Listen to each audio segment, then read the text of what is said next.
Saya cuma menasihati sebaiknya urusan keluarga ini diselesaikan baik-baik.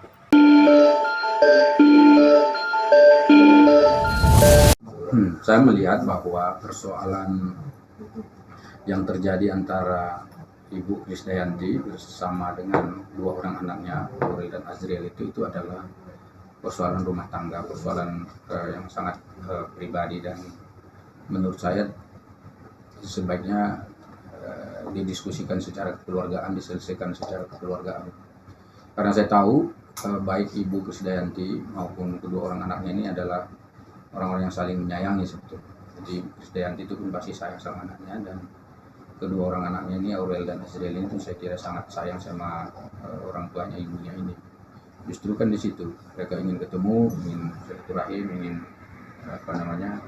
katakanlah bermanja-manja dengan ibunya seperti itu. Nah, itu yang harus diselesaikan.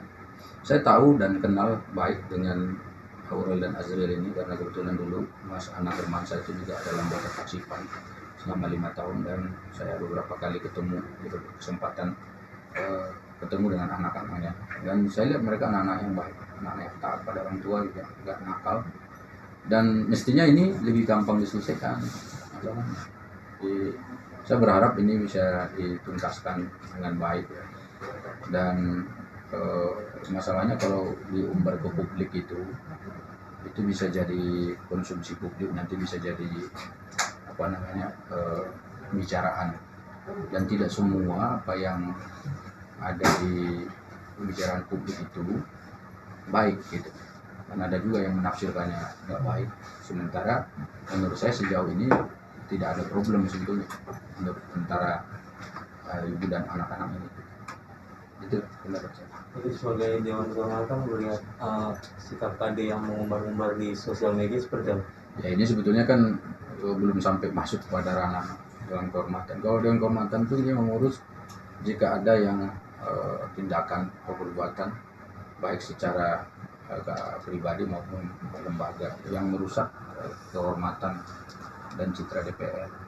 Nah, kalau menurut saya sejauh ini kan kalau ini diselesaikan secara keluargaan ini ya tidak sampai masuk ke wilayah itu.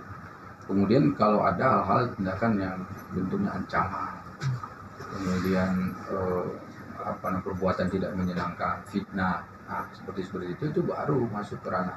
Ya, tapi kalau ini kan enggak ke arah situ.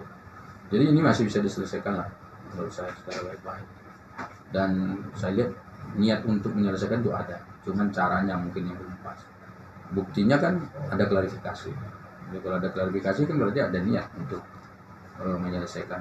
Dan saya tidak masuk detail ya persoalannya apa yang mesti harus didiskusikan antara keluarga ini, dan menurut saya itu urusan keluarga yang saya juga tidak boleh masuk di dalam. Sejauh ini Krisdayanti itu kerjanya masih seperti biasa, jadi ikut rapat di komisi juga ikut hadir, di paripurna juga kemarin saya lihat juga hadir. Sejauh ini belum ada masalah ya. Mungkin di publik itu tadi yang mungkin orang menafsirkannya beda-beda. Kalau menurut saya sih sejauh ini kebetulan saya tahu kenapa, karena di komisi saya ya, saya kenal kan dia, berarti kan mengerti saya. Menurut saya masih bagus lah ya kalau dari si aspek gitu. Oh, berarti hari ini ada sidang paripurna, ada yang virtual sama yang... Ada yang virtual, ada yang fisik kan. Saya kebetulan hadir fisik tadi. Tapi kelihatannya Ibu Krisdayanti juga hadir virtual. Betul. Itu ya. Sebagai sahabat gimana melihat menyayangkan? Ya saya nggak menyayangkan. Saya cuma menasihati sebaiknya urusan keluarga ini diselesaikan baik-baik supaya kedepannya hubungan keluarga ini jadi baik. Tentu kan hari-hari esok ini kan pasti akan lebih baik. Anak-anaknya kan sudah makin dewasa, misalnya pasti justru makin dewasa itu yang makin baik ya, hubungan antara ibu dan anak itu akan makin terasa gitu. Berarti kabar tentang adanya teguran itu dari MKD belum? Nggak ada teguran, karena kan nggak ada gini loh, kalau orang mau tegur itu kan tegur dari mana, orang ngelapor juga nggak ada yang lapor, Anda aja yang nanya sama kita ada apa bagaimana gitu. Ya kan, sebetulnya kalau ada laporan tuh baru bisa diproses. Kan nggak ada laporan, nggak ada delik laporannya kan nggak ada. Apa yang membuat dia harus diproses gitu kan nggak ada. Gitu. Kalau ada silakan diajukan, nanti dirapatkan, dan tidak segampang itu juga. Di dalam rapat Mahkamah Kehormatan Dewan itu ada tata cara beretika beracara, ada etika beracara juga ada. Tata caranya ada. Jadi nanti akan dibahas masing-masing fraksi juga ada. Anggota fraksi kan banyak di situ. Jadi semua itu akan didiskusikan secara terbuka dan baik diselesaikan.